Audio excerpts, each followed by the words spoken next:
உங்களுக்கு ஒரு shoulder pain போகவே மாட்டேங்குது அப்படின்னா, புதுசாக தான் இப்போ தான் வீடியோ பார்க்குறீங்கன்னா, ஏற்கனவே ஷோல்டர் இது பெயினுக்கு நிறைய வீடியோ போட்டிருக்கேன்.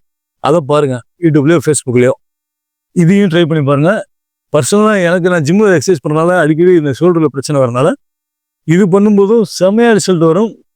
இது பெயின் ரிலீஃபுக்கு இருந்தால் அதை ஸ்ட்ரென்தனிங் பண்ணுறதுக்கு ஒரே எக்ஸசைஸில் ரெண்டு விஷயம் நடக்கும்.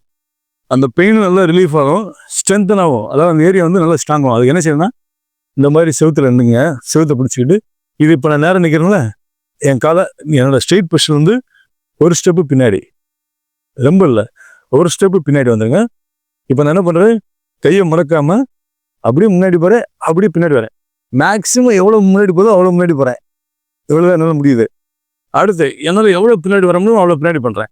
இப்போ இந்த மூமெண்ட்டில் என்ன நடக்குதுன்னா, எங்கே வலிக்குதோ அதை நான் ஃபீல் பண்ணணும். அந்த ஏரியா ஃபுல்லாக அப்படியே ஃபீல் பண்ணி வரணும்.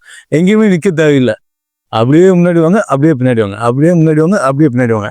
இது உங்களுக்கு ஈஸியாக இருக்குது அப்படின்ற பட்சத்தில் அடுத்து தரையில் எப்படி பண்ணணும்னா, இந்த பாருங்கள், உங்களுக்கு செஞ்சு காமிக்கிறேன்.